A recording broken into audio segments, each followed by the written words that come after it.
don't think it's going to be tough at all because of the group that I have.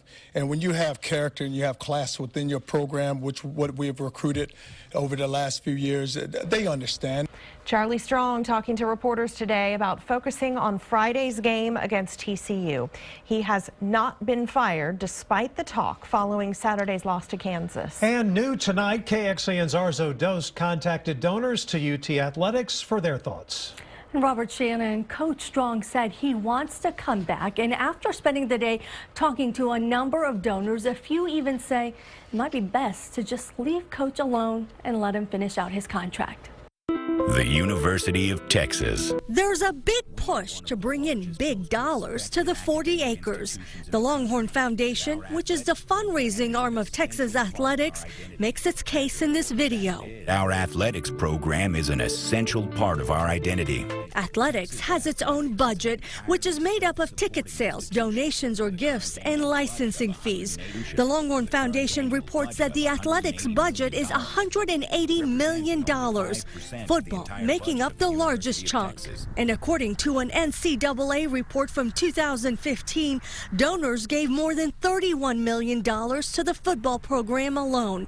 The gifts and donations ranging from $50 to more than $100,000, which helps with scholarships, recruiting, and financing and maintaining venues. You got to be a good coach. Red McCombs is among the well-known Longhorn donors. He's donated millions to Texas. His name is on one side of the football stadium. McCombs bashed Coach Charlie Strong's hiring in January of 2014 and later apologized. He told a San Antonio newspaper earlier this month that he does not count himself among the people pushing to fire Strong. Now, our calls to McCombs today have not been returned yet. The donors we did track down wanted to remain anonymous, saying they're really just waiting to see what happens with Friday's game. Robert, back to you.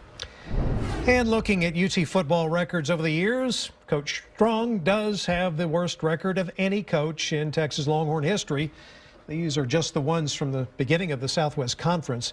Despite an overall great winning percentage last year, David Allardyce went 6-3 with the Longhorns. Texas Sports notes he informed the Athletic Council midway through the season he would leave Austin because of the, quote, super critical nature of the Texas fans. Again, that was in 1915. Jack Chevney here finished with the only losing record of any head coach at Texas after 3 seasons. However, Chevney, a national football celebrity who played for the Gipper, started with early success, including a victory over his alma mater, Notre Dame, 7-6 back in 1934. And before taking over at UT, Coach Chevney also coached at St. Edwards.